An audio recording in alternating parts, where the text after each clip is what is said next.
So welcome boys and girls. Today we're gonna do the impossible. We're gonna do a full rebuild of this Eaton M62 at home. That includes the two front bearings that no one can replace, not even Eaton if you believe the internet. And of course we're gonna re-index the lobes again as well.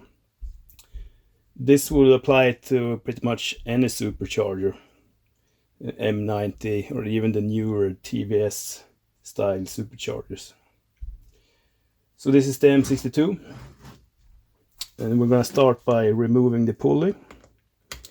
This center bolt here is an 8mm, and I have already loosened this, so otherwise there is a Loctite on this screw, so it can be a bit challenging. Remove the clutch,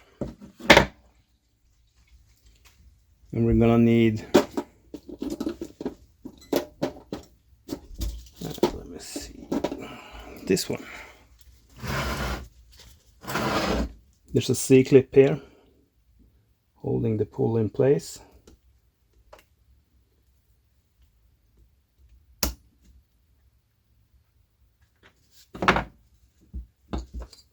Now this should just pull out fairly easy.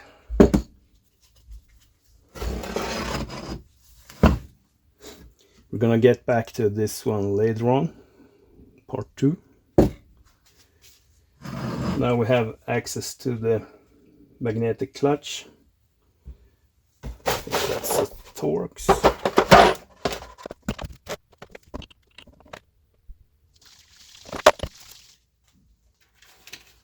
Clutch is held in place by 4 screws. It's actually a Torx 20.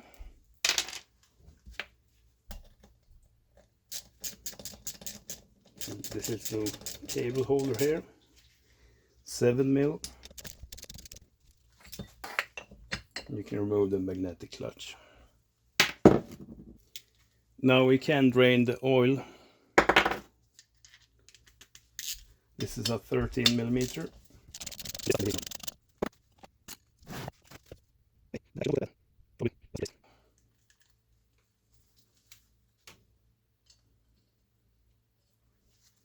Don't over tighten this. It has an O-ring that seals it.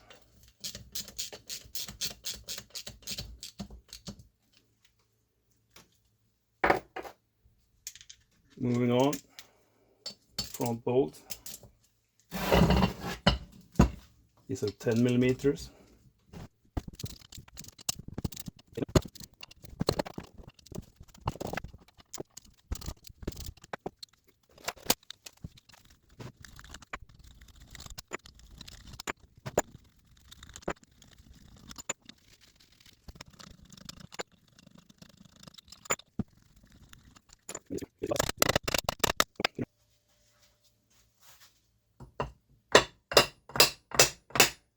There we go.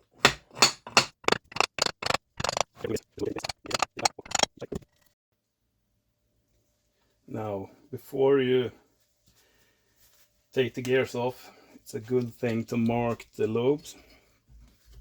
The lobes will fit in any way with each other's, but they most likely have some wear marks or scuffs. So we're gonna mark them.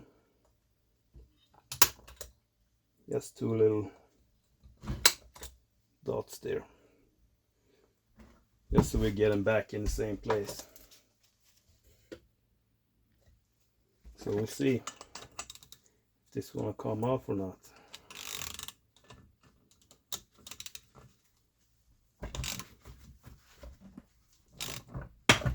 Yeah, there she goes.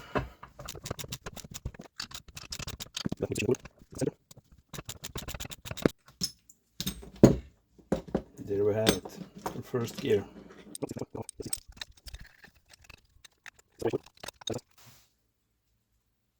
Make sure everything is nice and tight. And here you see it's really tight. So you might inflict some damage here on the casing. You can see here, got some scuff marks there.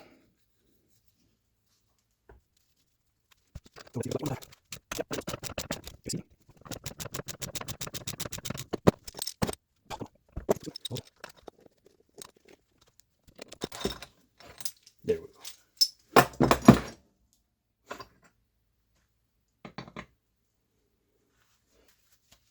Be careful doing this, don't use an extra force.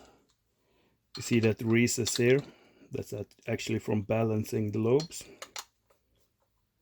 Placing my 10mm socket there.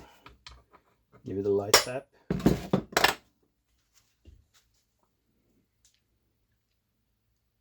Now it started coming.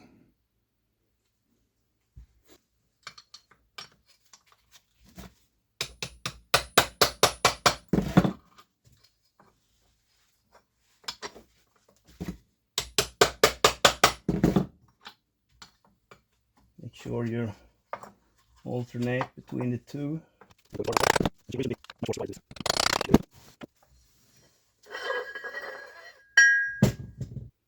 So I didn't film the rigging this. It's just 2 blocks of wood and some wood here to protect everything. I'm gonna press the lobes out.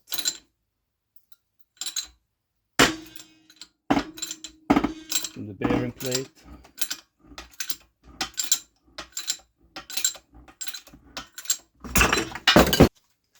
Second one.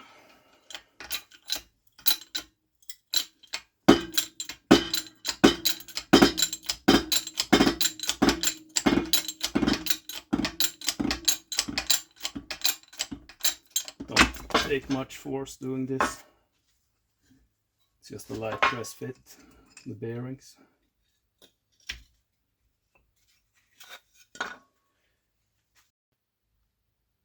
Now we have the front bearing plate. You see this one is actually in real good condition. No scuff marks from the rotors. And we're gonna start with removing the bearings, the old ones. You see the slip going around the bearing here. The aluminium is actually forged over the bearing. So you have to remove this. I've seen some guys just press this off, and if you're lucky, it's just gonna crack around here, but I wouldn't recommend it. If you have a lathe, you can set this up and just turn this down, or you can grind this down with an angle grinder. Just remove the slip first before you press out the bearings. So we're gonna do this first. And you see, we did damage this surface slightly. There's some scuff marks here, a couple dents. I'm gonna clean those up with a file. It's no big issue. Still have a huge mating surface to seal, so this is not really a problem. Just remember to fix it.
That's all.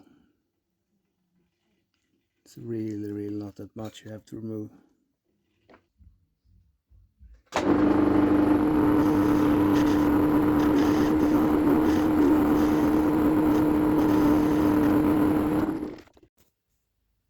So now that we have the bearing plate out of the lathe again, I can show you. It's really not much you take away. So now it's time to press out the bearings. Here I have a 1/2 inch socket, fits really well in there. So I'm gonna rig this up in the press. We're gonna press the bearings out.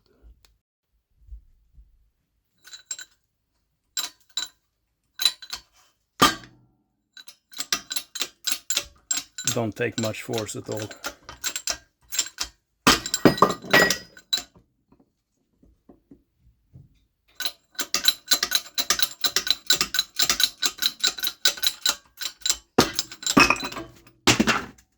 And straight in the hole, of course.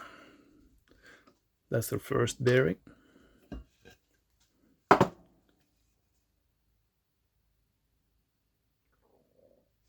Now we're gonna do the second one.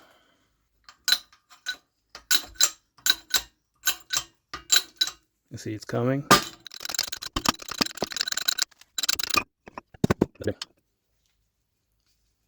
See this?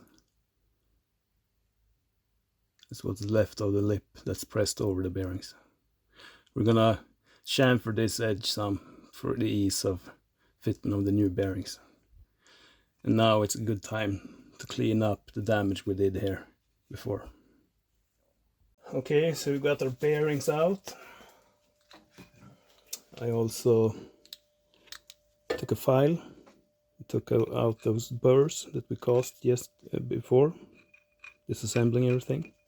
And I also did a small chamfer with a file around the edges of the bearing. There's no easy way to get these seals out, you just gotta work it.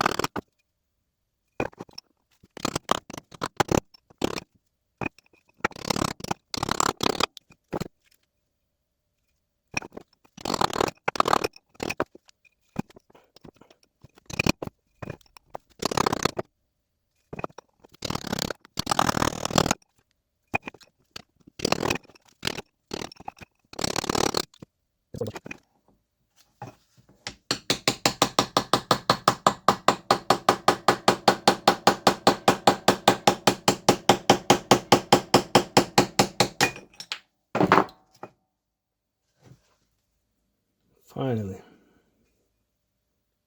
that's the easy one. Still gotta do this one. Yeah.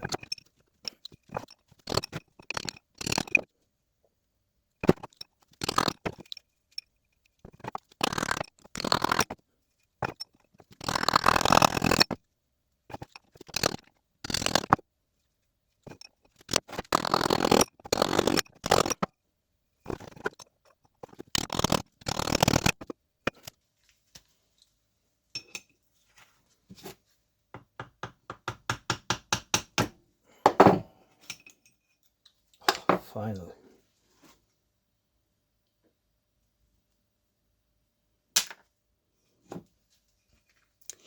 Now we're gonna clean this up and prep it for installation of new seals and new bearings. So just to wipe this off a little bit. You see that green down there? The seals are actually glued in. Don't worry if you scuff the surface down here. We're gonna use RTV silicone when we put our new seals in, and we're actually gonna glue the bearings too. The seals are actually, I don't know if you probably can't see this. This is an imperial seal, and those two are metric. And these two are two different sizes. One is 34 millimeters and one is 35 millimeters. So there's two different seals in the bearing plate. What we're gonna do now, obviously, I'm gonna clean this out real good. Can't have these shavings in here, all the oil and so. Then we're gonna take a sandpaper and lightly sand the bearing surface So we give the glue a really good chemical and not chemical, mechanical bond between the bearing and the bearing plate. This is a 80 grit sandpaper. We're just gonna lightly sand the surface.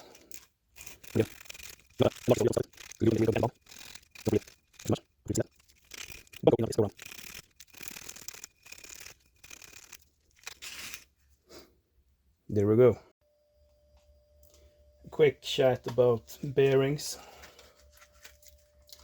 These two is from one of those eBay kits you can order with all the bearings and seals and stuff.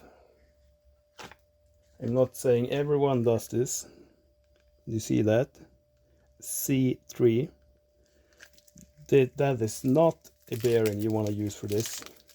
C3 is actually a tolerance class, meaning that this bearing has so much axial play straight out of the box that your lobes is almost rubbing on the casing from the start. Do not use this type of bearings. It's junk, maybe not junk, but for this application it's worthless. Throw them in the garbage, I mean it. This is what you want. The 6203, not the C3 ones. Get a good quality bearing. These are SKF. They are rated to 28,000 RPMs when in oil. Well above what this Supercharger can handle. This is not the weak point, so just get a good quality bearing and you'll be fine. So, of course, I forgot to press record.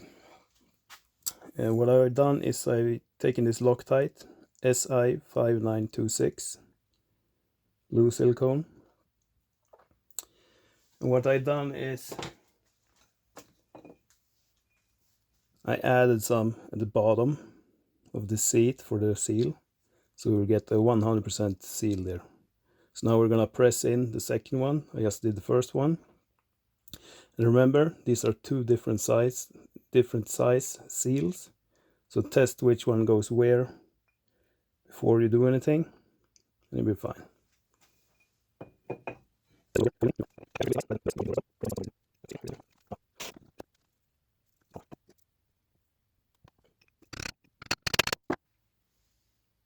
Now we have both seals pressed into the carrier, and I just cleaned the bearing with isopropyl alcohol, and it's lightly sanded on the outside, so we'll get a good mechanical bond.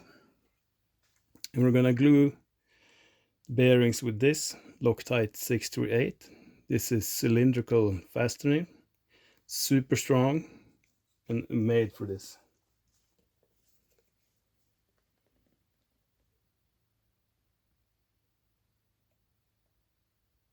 You don't need much. It's a tight space.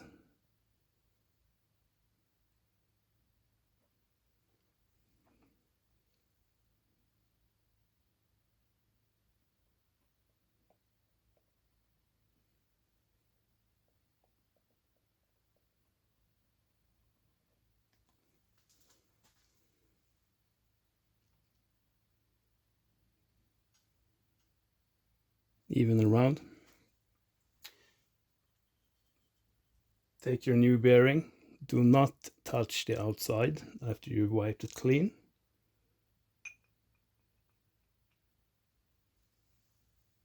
Set it in your press.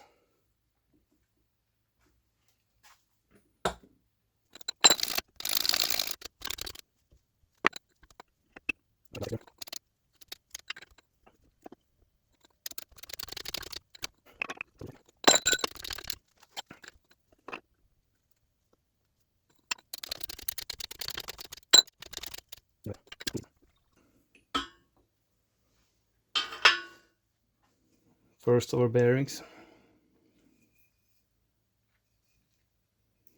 Now it's time to do the second one.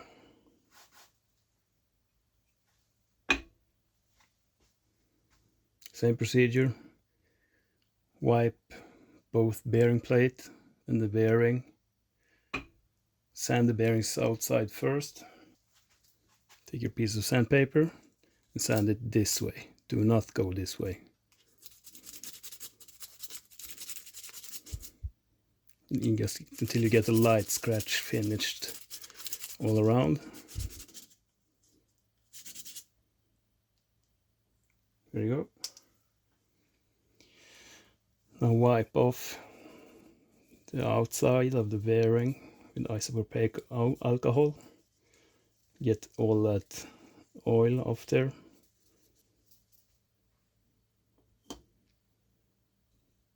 The same for the bearing plate.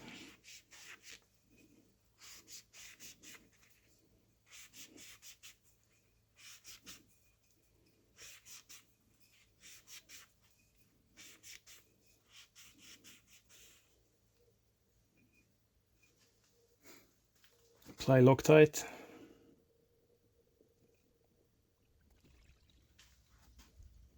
Don't take too much. Just got an even coat around like this.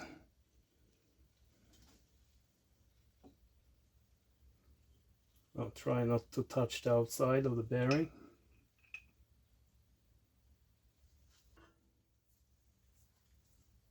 See if I have any better luck using a slightly bigger socket.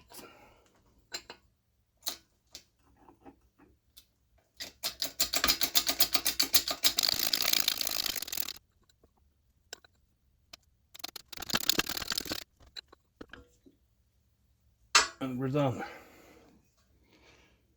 So we have new bearings, new seals in the bearing place. So the snout seal, or the pulley seal, is also glued in. We'll try to remove it.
I'm gonna add a tiny bit of silicone to the snout as well.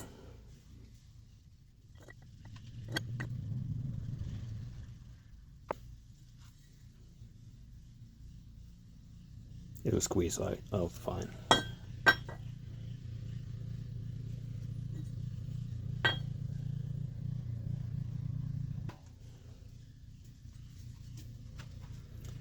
$20mm socket.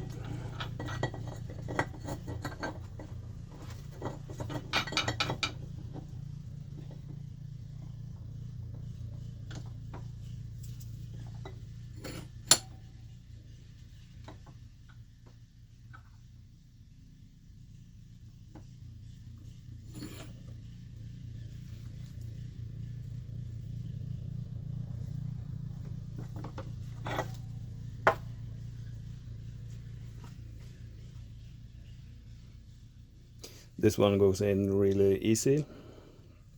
The smaller of the snout plate, bearing plate seals can take quite a fiddling to do. I struggled for over an hour. This one is the easiest one.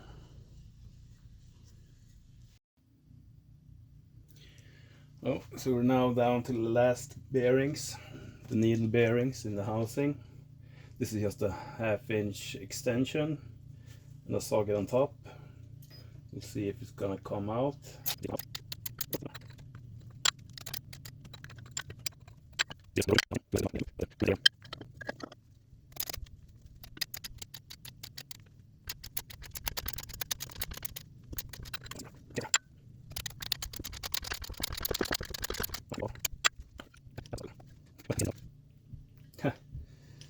That was not good.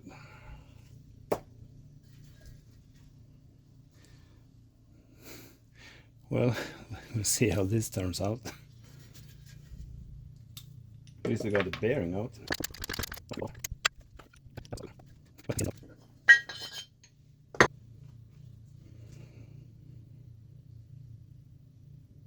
Scored that quite badly actually.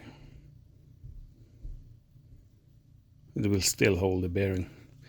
Gonna add some RTV there just to fill in the voids. Let's try a different approach on the next one. So I flipped the 1/2 inch extensioner all the way around. So now it actually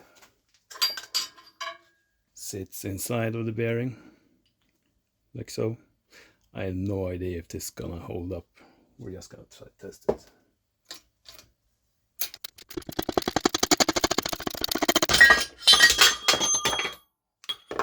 Huh. Worked like a charm. Much better. These bearings comes greased out of the box. There's a slight difference between the two. You can see that sort of cup here. So you want to recess this just a little bit further so you don't have the shaft on your lobes touching the end of this. I'm gonna use the 1/2 inch again.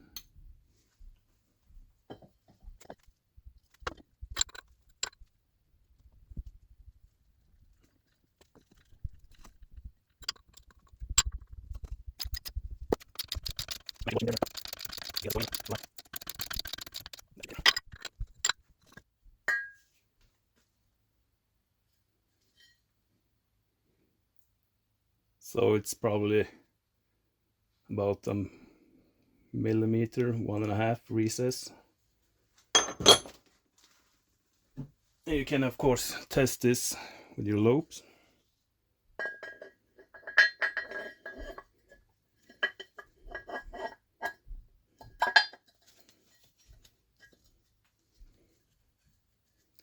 So if your lobe can touch the end of the casing, you're fine. Don't need to go any further than that. Now the second one that we damaged, I'm gonna add some RTV to seal up that scratches. Should be fine anyway. Just like that. An even coat around.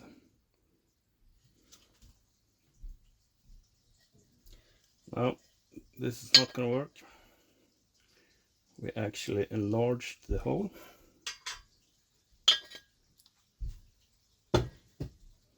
So we're gonna have to glue that one in place.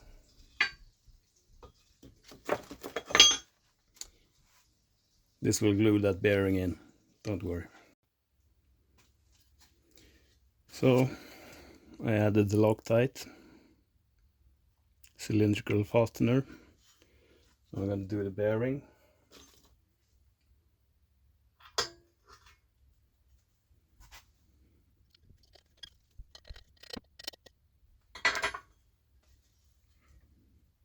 Now this is gonna need to cure overnight, but it should be fine. That Loctite is strong as hell. So we're now gonna start reassembling the rotors again. We have our bearing plate, new bearings, new seals. I've given the seals a light cover of oil. And if you hold this, you see this recessed area down here, then your drive shaft would be here, the longer one, that's the pulley shaft. So recess down, and this is where it goes. The first one is just really press on.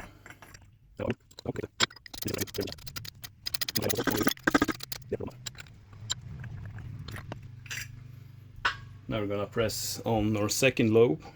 Remember, I have marked these, the tiny dimple there. I've got a dimple there. So that means this is the way they go together. And you can, if you forget this, it's fine. The rotors fit any way you put them. But if they have wears and scratches and things, those scratches will match each other if you get them correctly put together again. They will fit though.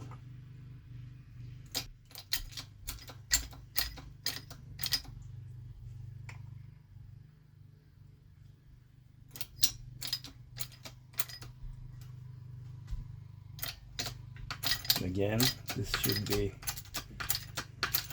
quite easy to press on. Shouldn't require much force at all. And we're bottom out.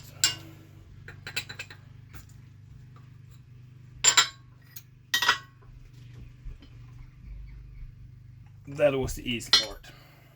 Now it's time for the gears.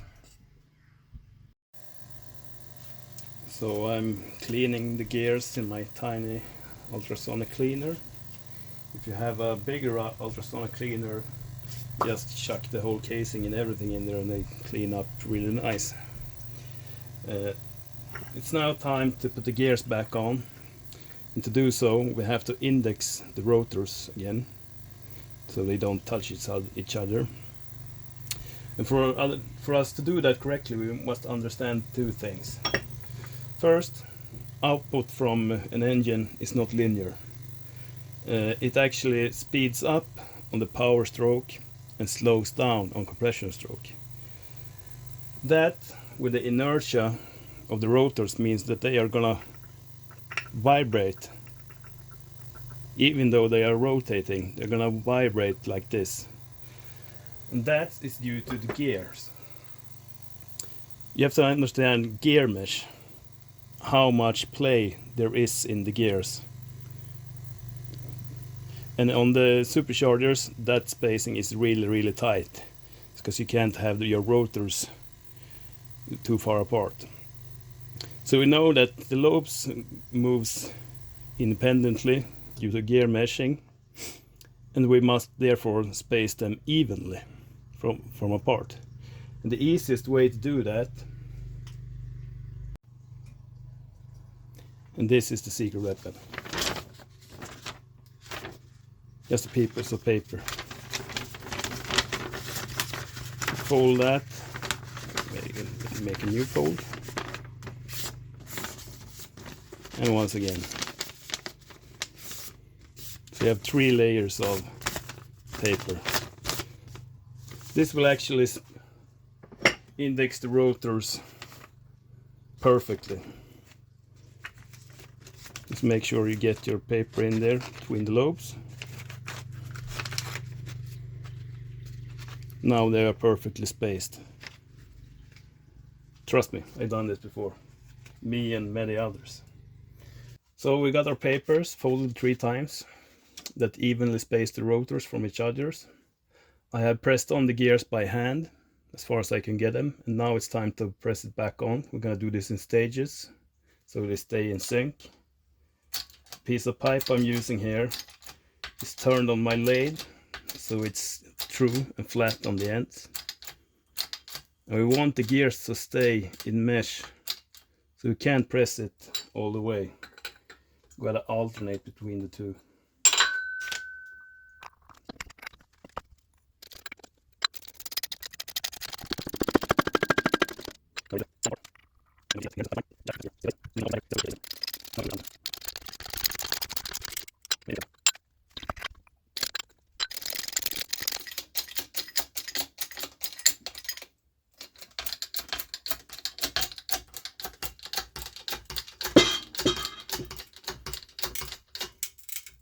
And that's the other. Now you're done.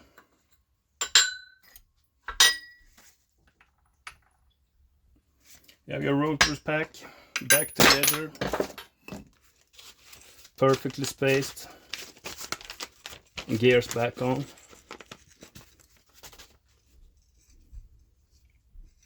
That's how you do it. It's actually that easy. So that's it.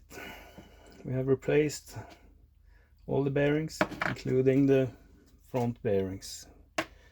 Often when you see those, any supercharger on eBay and they say it's refurbished or rebuilt, it just means they've changed the needle bearings.